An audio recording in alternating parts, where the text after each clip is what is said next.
Hey guys, welcome back to my YouTube channel. My name is Shubham. आप देख रहे हो tech B Shubham. ICICI prudential mutual fund ने अपना एक नया एनएफओ लॉन्च किया है जिसका नाम है ICICI Prudential equity minimum variance fund. तो जानेंगे इस वीडियो में इस एनएफओ के बारे में कंप्लीट डिटेल। उसके बाद बताएंगे कि इस एनएफओ में आपको इन्वेस्टमेंट करना चाहिए नहीं करना चाहिए। तो चलिए सबसे पहले इस एनएफओ का ओवरव्यू देखते हैं। फंड का नाम है ICICI Prudential equity minimum variance fund. ये जो फंड एक ओपन एंड फंड है, थेमेटिक कैटेगरी का फंड है। इस फंड का जो एनएफओ ओपन हो रहा है 18 नवंबर 2024 को और क्लोज होगा 2 दिसंबर 2024 को। अगर आप इस एनएफओ में कुछ भी पैसा अगर आप इन्वेस्टमेंट करना चाहते हैं, मिनिमम इन्वेस्टमेंट 5000 रुपीज से स्टार्ट है। 5000 रुपीज से इन्वेस्टमेंट कर सकते हो। अगर आप इस टाइम पीरियड के बीच में अगर आप इन्वेस्टमेंट करते हो तो इस फंड का एक एनएबी आपको 10 रुपीज में मिल जाएगा। अगर आप इस फंड में कुछ ही पैसा अगर आप इन्वेस्टमेंट करते हो और विद इन 12 मंथ के अंदर में ही अगर आप पैसे को निकाल लेते हो तो आपको 1% का एग्जिट फ्लोट भी पे करना पड़ेगा। इस फंड के जो फंड मैनेजर है वो हिमांशु जी, और इस फंड का जो बेंचमार्क है निफ्टी 50 टोटल रिटर्न इंडेक्स है। यहाँ पे आपका एक क्वेश्चन होगा कि इस फंड का जो बेंचमार्क है निफ्टी 50 है, तो क्यों ना ऑलरेडी मार्केट में बहुत सारे फंड अवेलेबल है जो कि डायरेक्ट इन्वेस्टमेंट करवाता है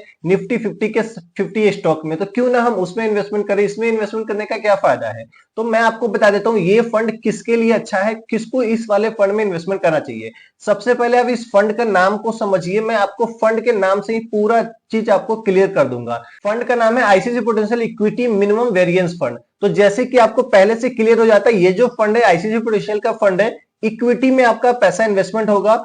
इक्विटी में कहां पे इन्वेस्टमेंट होगा, निफ्टी 50 के स्टॉक में। और निफ्टी 50 के कौन से स्टॉक में इन्वेस्टमेंट होगा, जो ज्यादातर वोलेटाइल नहीं होता है, यानी ज्यादा लो सर्किट ज्यादा अपर सर्किट नहीं लगाता हो, जिसमें मिनिमम वोलेटिलिटी हो। और मिनिमम वोलेटिलिटी के साथ में क्या है कि मिनिमम रिस्क भी हो। दैट मींस कि ये जो फंड है निफ्टी 50 के जो लार्ज कैप कंपनीज है उसमें पैसे इन्वेस्टमेंट होगा। और लार्ज कैप कंपनीज में से भी सभी में इन्वेस्टमेंट नहीं करेगा। लार्ज कैप कंपनीज के उन सभी कंपनीज में इन्वेस्टमेंट करेगा जो ज्यादातर वोलेटाइल नहीं होते हैं, ज्यादा अपर सर्किट लोअर सर्किट नहीं लगाता है, जिसमें कम वोलेटिलिटी होता हो और रिस्क भी कम हो। तो ओवरऑल ये जो फंड है उनके लिए बेस्ट है जो लॉन्ग टर्म के लिए देख रहे हैं, 12 ईयर के लिए, 15 ईयर के लिए, 20 ईयर के लिए, या लॉन्ग टर्म के लिए, जितना लॉन्ग टर्म जाना चाहते हो उसके लिए।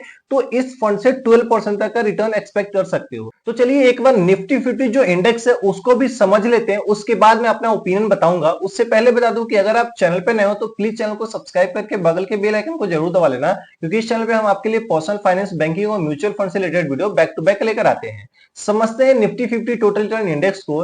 निफ्टी 50 के अंदर में ये कुछ स्टॉक है जो सबसे ज्यादा वेटेज रखता है। सबसे ज्यादा जो वेटेज रखने वाला जो स्टॉक है एचडीएफसी बैंक लिमिटेड, जिसका वेटेज है 12.11% का। आईसीआईसीआई बैंक लिमिटेड जिसका जो वेटेज है 8.38% का। रिलायंस इंडस्ट्री लिमिटेड जिसका वेटेज है 8.31% का। इंफोसिस लिमिटेड है जिसका वेटेज है 5.83% का। और भी कुछ स्टॉक है जिसका लिस्ट आपके स्क्रीन पर दिख रहा होगा। और जो सेक्टर वाइज देखिए तो सबसे ज्यादा जो वेटेज है फाइनेंशियल सर्विसेज सेक्टर का है, जो कि 34.25% का वेटेज है। इंफॉर्मेशन एंड टेक्नोलॉजी का है 12.92% का। और oil gas and consumer fuels का है 10.76% का। और भी कुछ सेक्टर है जिसका लिस्ट आपके स्क्रीन पर दिख रहा होगा। निफ्टी 50 के पास्ट परफॉर्मेंस को देखते हैं। लास्ट के 1 ईयर में जो निफ्टी 50 टोटल रिटर्न इंडेक्स है वो 28.39% का रिटर्न दिया हुआ। लास्ट के 5 ईयर में 16.63% का रिटर्न दिया हुआ है। तो क्या मेरा क्या ओपिनियन इस आईसीआईसीआई प्रुडेंशियल वाले म्यूचुअल फंड के लिए, मेरा ओपिनियन सिंपल सा है। ये जो फंड है बेसिकली ये फिक्स फंड नहीं है, यानी कि ये एक्टिवली मैनेज होने वाला फंड है। ये जब भी इसको लगता रहेगा फंड की होल्डिंग्स इसकी चेंज होती रहेगी।